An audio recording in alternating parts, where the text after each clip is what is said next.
All right. Good morning, everyone. Welcome to our Friday Independent Living Skills session. My name is Catherine. I work here at Lehigh Valley Center for Independent Living. Quick visual description for those who need that. I am a white female in my mid-30s. I have short black, kind of wavy hair that I'm wearing down today, and I have on a teal colored t-shirt. And I'm coming to you from our office here at LVCIL in our Wilson room. So there's a window behind me that's blurred out and then a purple wall. With us today, we have Barbara, and we are so thankful that she is joining us. Barbara is part of the Lehigh County chapter of the League of Women Voters, and we'll hear a little bit more about Barbara in a few moments. But first, I wanted to talk about logistics for today. So we are recording the session. The recording and the links that Barbara's going to mention in her presentation will be emailed to everybody. And then we invite all attendees to turn on their camera if they feel comfortable. Captions are available through Zoom. This presentation, like all of our independent living skills sessions, are participatory, meaning we want to hear from you. So join the conversation, ask your questions in chat, or when we get to the question portion, you can unmute and ask Barbara your question. If chat isn't accessible to you, I will drop my email in the chat box so you can send emails there. But really today is about having fun and learning about voting as we come up on the November election. So again, we have Barbara with us. Barbara is a member of and serves on the board of directors of the League of Women Voters of Lehigh County. Barbara is the director of community outreach and voter services. Barbara brings to the position a background in education, having spent 30 years as a guidance counselor in kindergarten through grade 8. That is a testament to your patience. Barbara credits an interest in history, politics, and education to the involvement with the League of Women Voters. So again, welcome to Barbara, and I will turn it over to you. Okay, thank you, Catherine, for that introduction. And also thank you for the opportunity to be here. The League always welcomes being able to reach out to citizens in our Lehigh Valley. So thank you very much. By way of description, I am a white female, 60s, let's put it that way, with gray hair and wearing black today.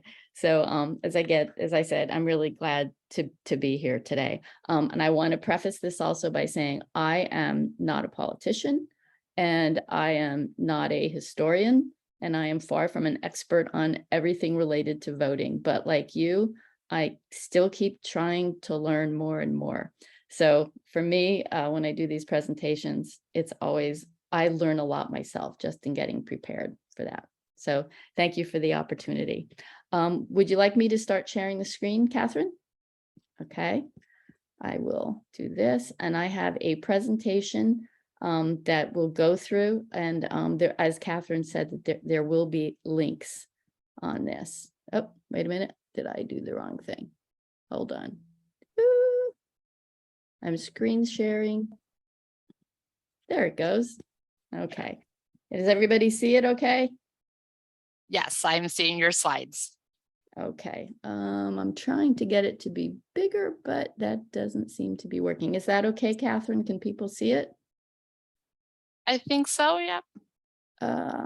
I'm trying to get it to be a little bit bigger, but that doesn't seem to work. And in our practice, it worked just fine. I know. I think I might have linked on something, but I don't know what I did. So if everybody can see it, that's okay.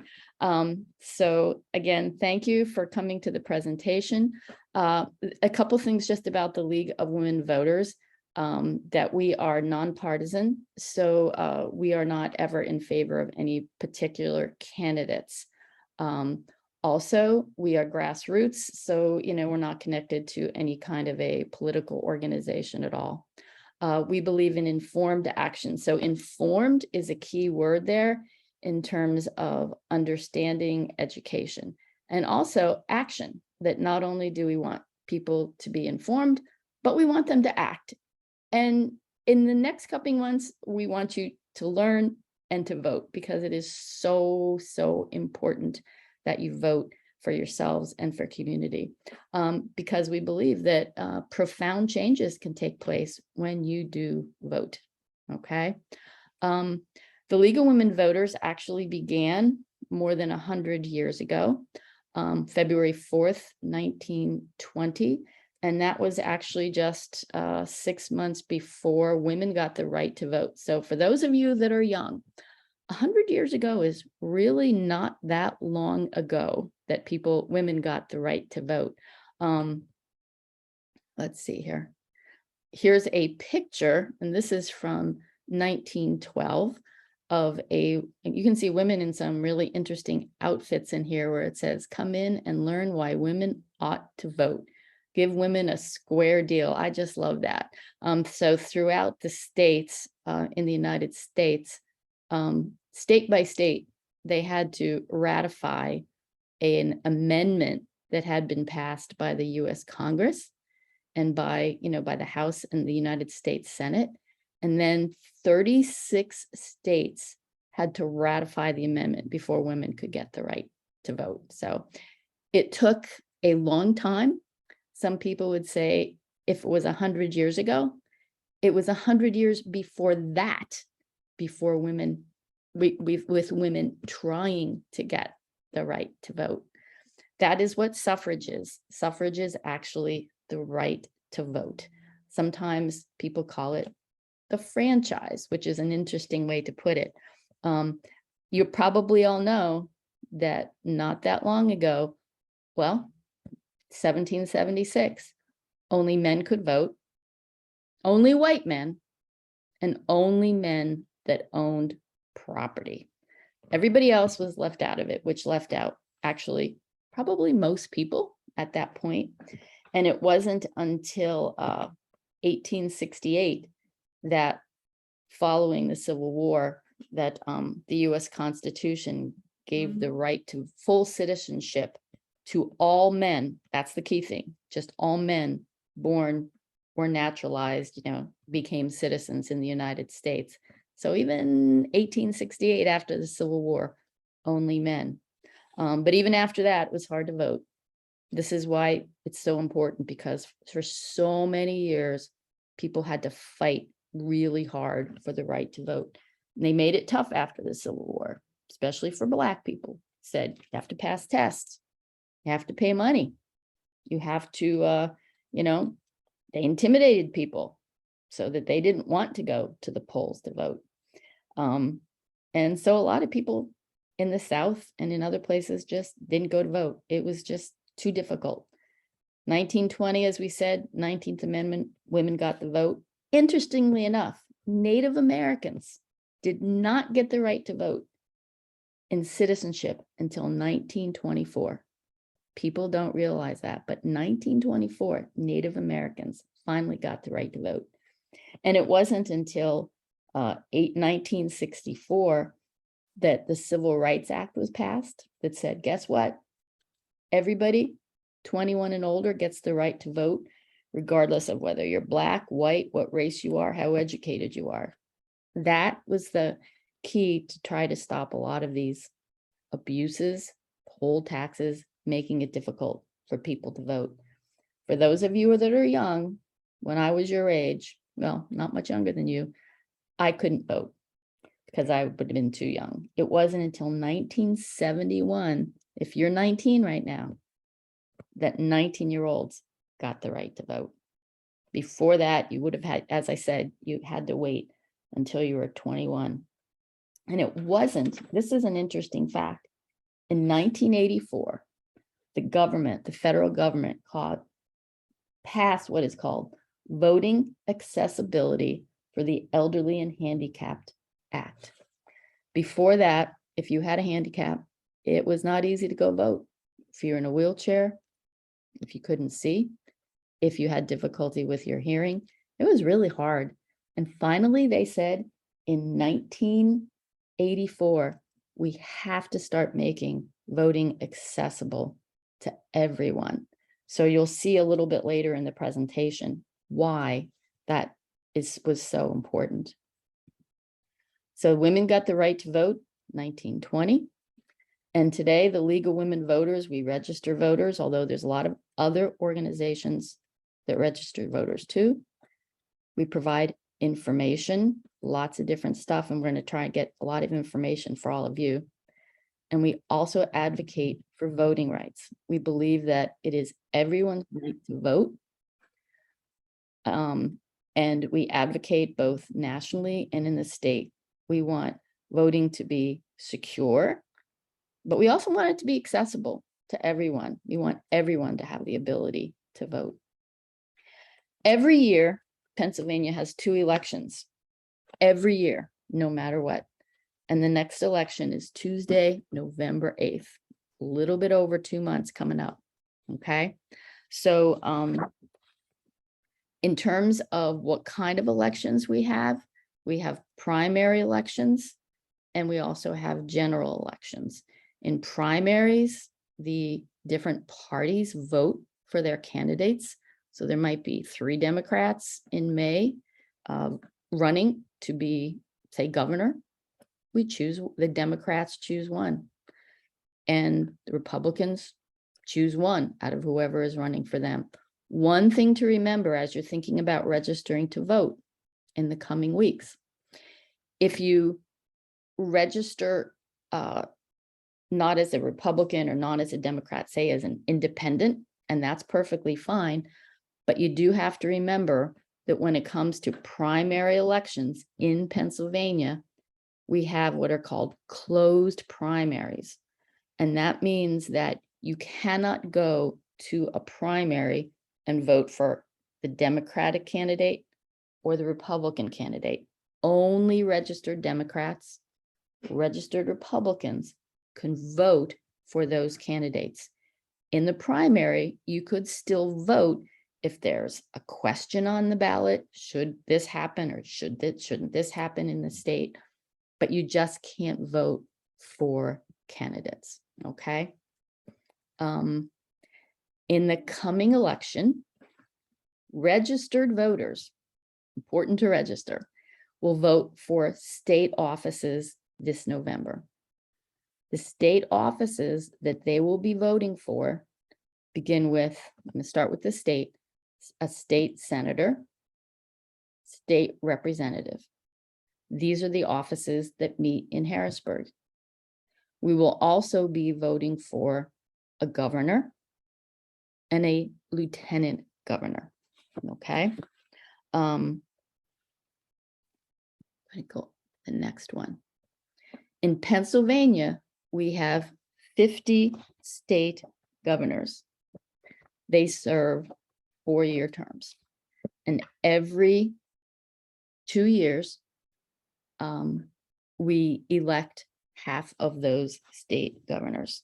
So this year, or state senators. So this year, 25 state senators are up for election. And as I said, they serve 4-year terms. Sometimes we call, in Pennsylvania, we call the Senate the upper house, similar to what they do in our Congress. We have 203 state representatives. They serve for 2 years.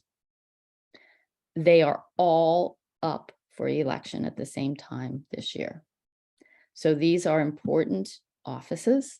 They do a whole lot, especially for the districts that they represent. So a question, they represent the districts, the 203 districts and the 50 for the Senate. They have offices in their home districts. So you may even get mail from them sometimes, from your state senator or your state representative. And they also have an office in Harrisburg. They have the offices in their district so that you, as a citizen, can speak to them, can communicate them, if you have needs or questions or want information, or you want to let them know your opinion about something. That's really, really important too. Something's happening in the state. There's a question, there's a bill. You want them to know how you feel about it. You can contact them. You can call them on their telephone. Their numbers are available, or you can email them. So it's really important if you have opinions to be able to do that. So what do state senators and representatives do? They develop budgets. How does your tax money get spent? Very important. They also make decisions about taxes. How much should we be taxed? What kind of taxes? There's lots of different kinds of taxes. They make decisions about spending. What kind of policies we have about spending? Where should money be spent? If you think about what state representatives and senators do, in addition to passing laws that affect all of us, they pass laws and make decisions about the environment, about our clean air, about our clean water. They make decisions about education. What kind of money should be spent on education in different parts of the states, in the cities, in the areas that are more rural? Housing. They make decisions about housing policy. What kind of housing do we need? They make decisions about transportation. What kind of money should be spent on the buses in your city? What kind of decisions should be made about the trains? And this transportation is really, really important because for most of us, it is how we get to work. Not everybody has a car. People need buses. People need all kinds of information about things like this. So that's really, really important. This is a picture, and I know it's kind of hard to take it all in, but you can see in this picture in 2023, there are 50 Senate districts. And let's see, here's my cursor. Here's Lehigh County down in here. We are Senate District 16. Northampton County is 14. I'm not sure where all of you are from, but this kind of gives you an idea. Down here, this is the Philadelphia area. If you can see my cursor, you see how small those districts are? That's because lots of people live there. So each one of these districts have been developed so about the same amount of people are represented by, in the Senate, by a representative here and here. Lots more people populated here altogether, less people here. So that's why they look so different. This is the Pennsylvania House districts. And as I said, there's 203 Pennsylvania House representatives. You can kind of see the same thing in this picture. Some of them bigger in the more rural areas or areas where a lot of people don't live. Then you come here where it says Philadelphia. There's so many more people here that it couldn't make the lines big enough. In Pennsylvania, come November, you will also be voting for a governor and a lieutenant governor. You probably see these ads on TV. I know I do. A governor may only be reelected once. Right now, our governor is Tom Wolf. He served 2 terms, so he can't be reelected. In Pennsylvania, the governor and the lieutenant governor elected jointly. That means together. So when you go to vote in November, you will see 2 people together on the ballot, the governor and the lieutenant governor. Okay. What does the governor do? Well, the governor is responsible for getting this big state budget together to present to what we call the General Assembly. That's those people in the state Senate and the state House, all those people on the map. He works with other people in the state. They get together the budget. How is our tax money going to be spent this year? Presents that to the General Assembly, but they have to pass it. So there's a lot of back and forth that can go on. They also may suggest legislation or bills. They don't pass, the governor doesn't pass them. He's not a dictator who says, this is what we're going to do, but he might suggest, this is what we'd like to see in Pennsylvania. The General Assembly, the House and the Senate in Pennsylvania pass bills, but it is the governor who signs those bills, okay? So sometimes he vetoes them too, because it doesn't fit what the governor wants to have happen in the state. He also is the commander-in-chief of the State National Guard. And as you probably know, in emergency times, whether it's for, could be because we have a flood or a tornado or something dangerous to our people, the governor can call out the National Guard to protect us, okay? What does the lieutenant governor do? Seems like a weird thing because lieutenant sounds like he's in the army, but he's really not. The lieutenant governor is kind of like the vice president, but he's kind of like the vice president of the state. He presides over the state senate. And since the state senate has 50 people in it, they may vote on something and have it be equally divided. 25 vote this way, 25 vote that way. If it's equally divided, he actually or she can have a vote. Also, if something happens to the governor, the lieutenant governor takes over, much like the vice president would take over if something happens to our president. On November, this November, we will also vote for a United States senator and a United States representative. You see these ads a lot on TV right now, especially for the United States senator. You're probably seeing a lot of ads right now on TV. We now have 2 senators because every state, no matter how big or no matter how small, gets 2 senators. Right now, our senators are Pat Toomey and Bob Casey Jr. They have offices in Washington, D.C., and they also have offices in their home states. So Pat Toomey, one of our senators, actually has an office that's off Cedar Crest Avenue. I don't know where Bob Casey has an office, but they do have offices. This year, there is 1 seat that will be open in the United States Senate from Pennsylvania, and that is because Pat Toomey decided not to run for re-election. So there is 1 seat open in the United States Senate that we will be voting for this year. What do U.S. dropping things here, sorry. Just one thing about United States senators. I'm going to go back, I think, to that one, to the United States Senate, just for a second. In the United States Senate, as I said, we have 50 senators.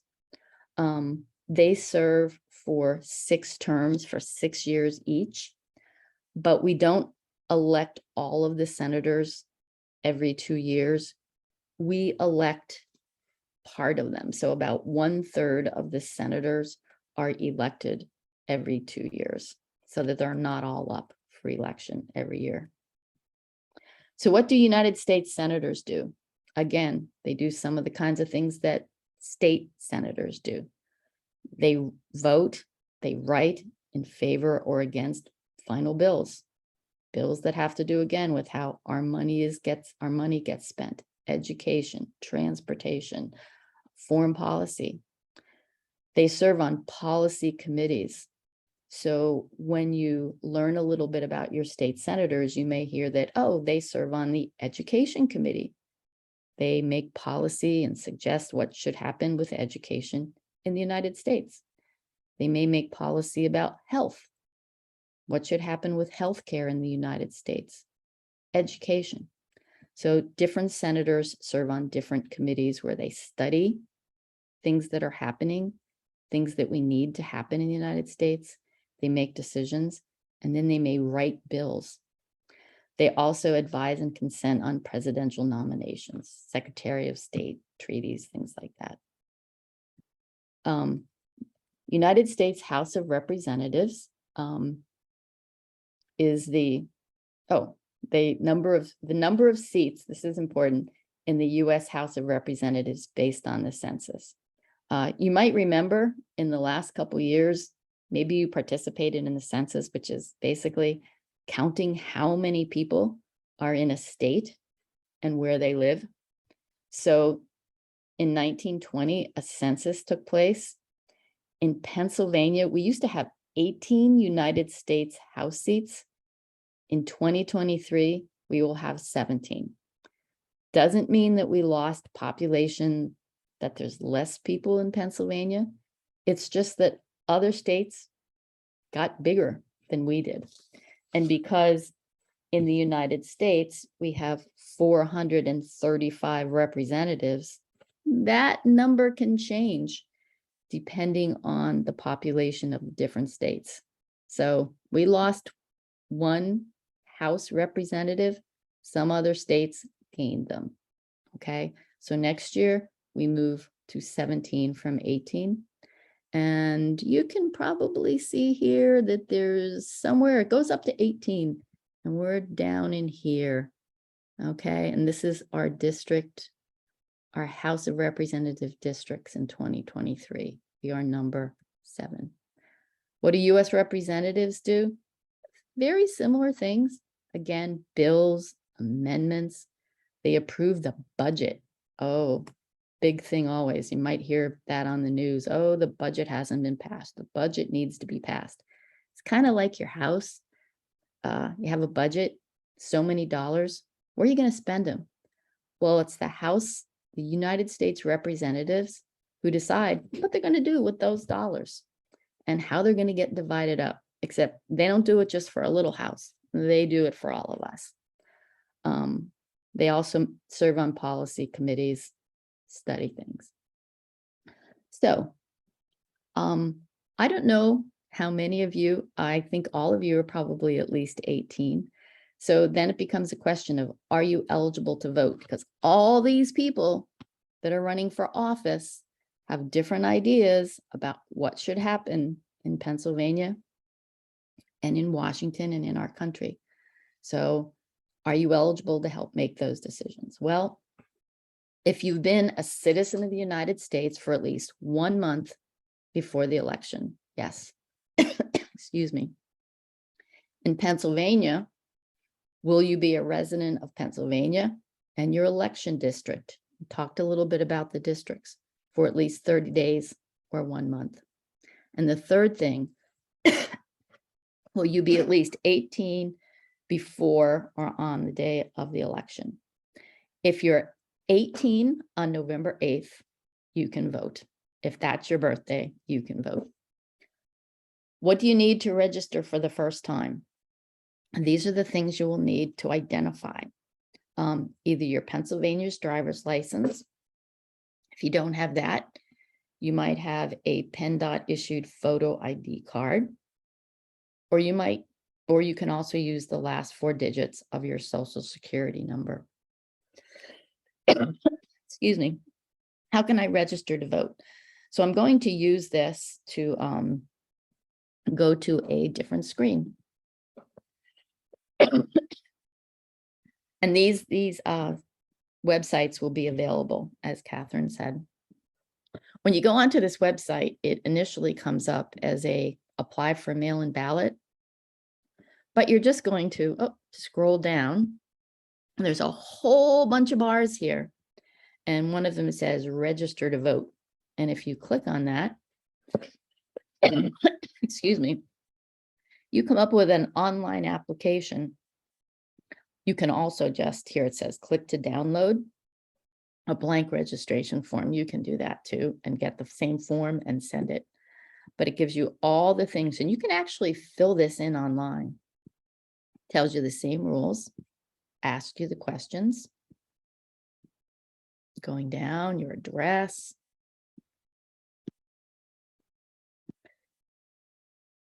political party, ask some questions here. No affiliation, you're not any of those. It also asks if you need voting assistance. We'll talk about that. Not as hard as it looks. One of the things that also asks down here, and you can do this online, is that if you want a mail-in ballot, you can actually do that check that online. Okay. Let's see. I want to get out of this. And I'm not being successful here. Hold on. Can I go back to my presentation? Okay, there it is. Next one. Just to let you know too, you can also just print the voter application form and mail it to the county registration office. Yeah, you can just print it. I think I did that twice. Can you ask for a mail-in ballot online? Yes, you just check that box. That's pretty easy. It says apply online for a mail-in ballot. I am registered to vote. Can I get a mail-in ballot? Yes, you're already registered to vote, right?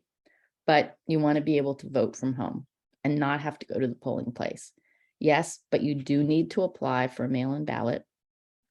So you can apply online, or you can print a mail-in ballot application.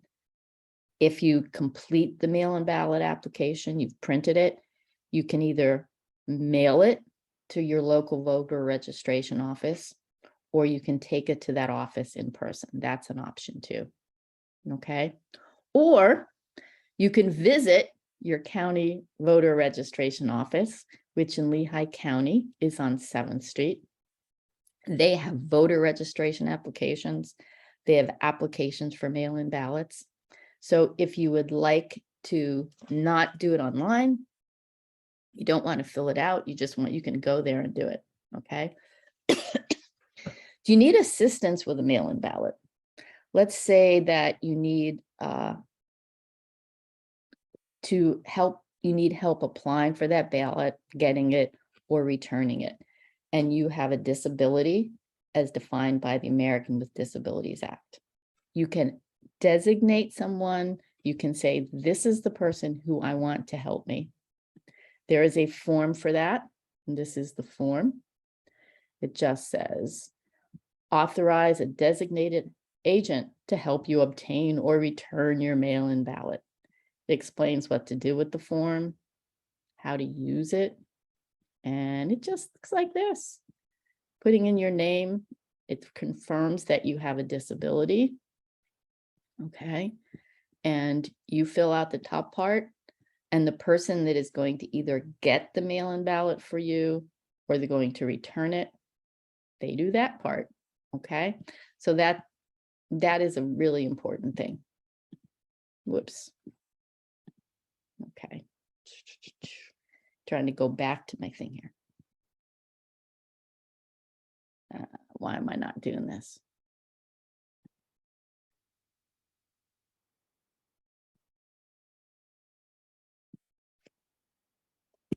Did I lose my thing here? Oh, there it goes. Okay.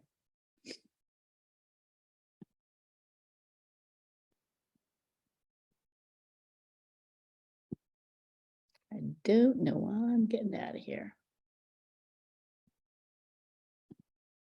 Okay, there I go.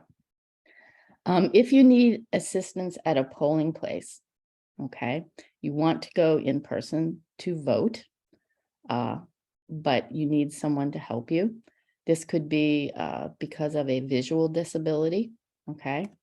You have choices under accessible voting. So I'm going to do this. And it says right here, disability voting for accessible voting for citizens with a disability, tells you the choices. And I'm gonna, in 2 weeks, we're gonna look at this a little bit more, but it does explain that you can get assistance at a polling place. Okay, so just be aware that that is something that you can do.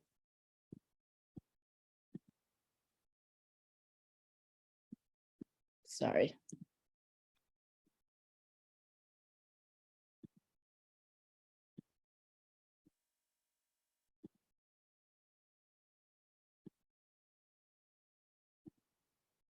Whoops. I'm gonna have to go back. I'm gonna have to find my thing again here. Is that okay? Hold on. I think I lost my Google thing. Whoops. Hold on. Catherine? Whoops.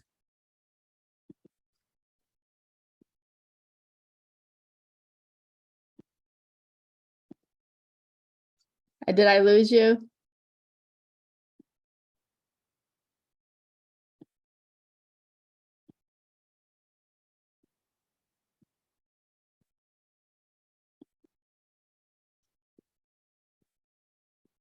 Okay. Oh, okay. Can you get me there? Sure. Give me one moment. Okay. I gotta pull up the link on my end. Okay. Sorry. I think I did the wrong thing. That's okay. We were on slide 35, correct? Or is it? Yeah. Okay. Oh, can you bring it up? I think I lost it. Hold on. Sorry. Okay. Okay. Got it? I've got it. Yep. So I will.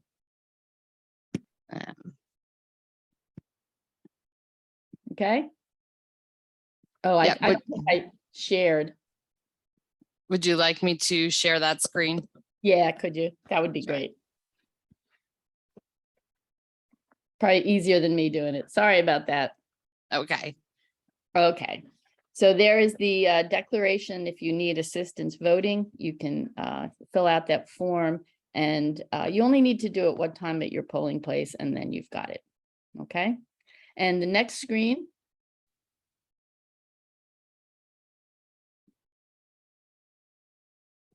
Do you have it? The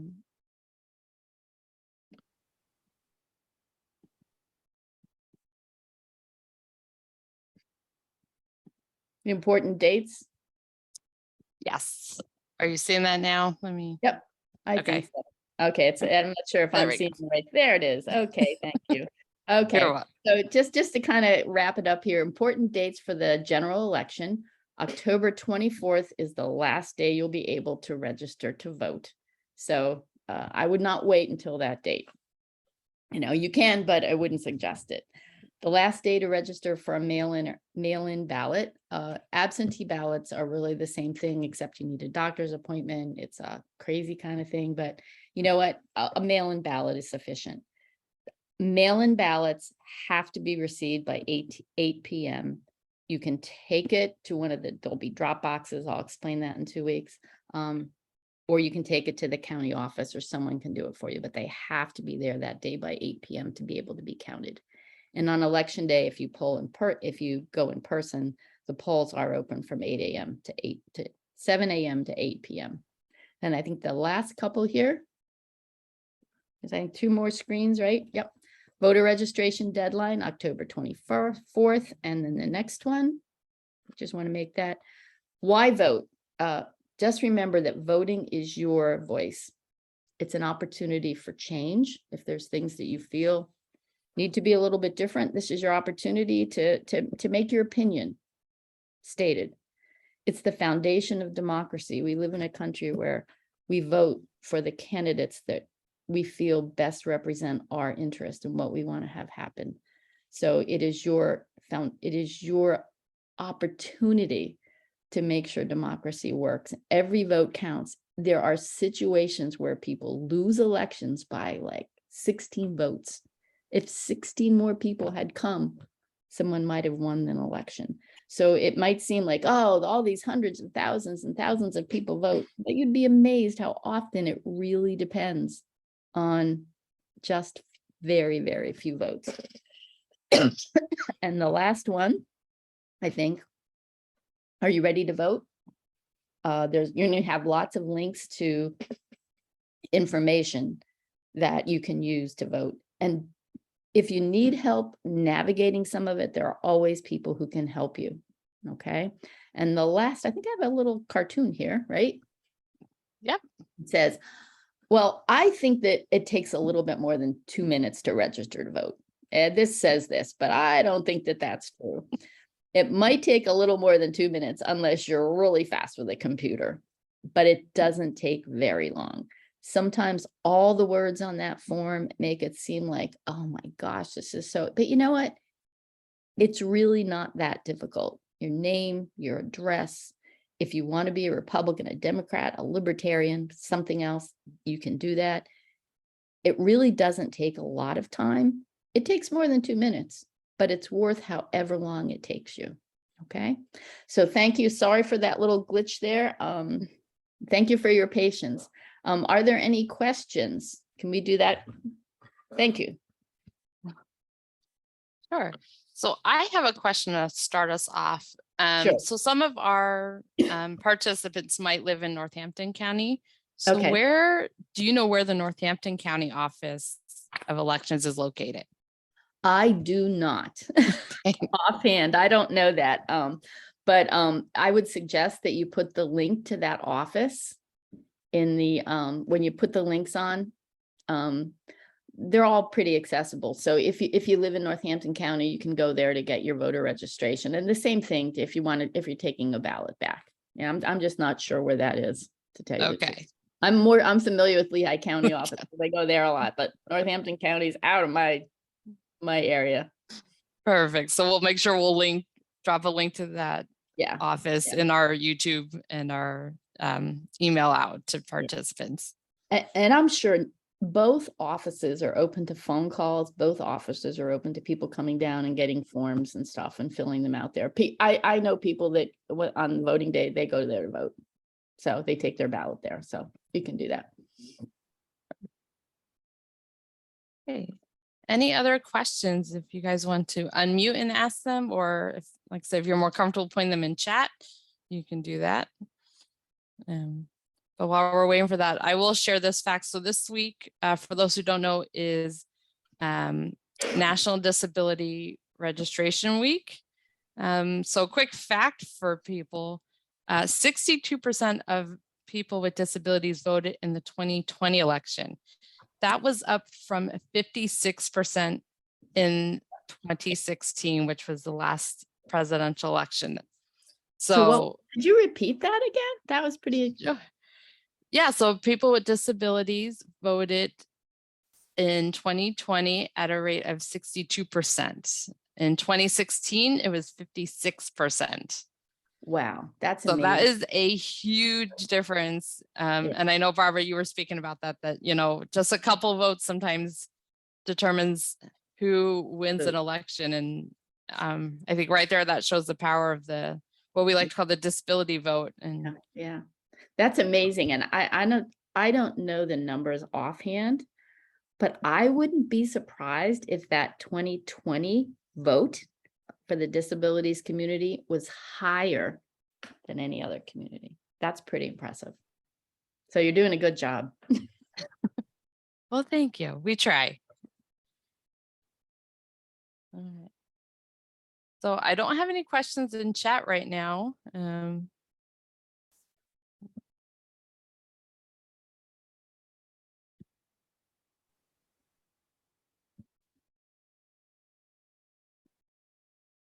I don't know if there are any from our group there joining us from the VIP program.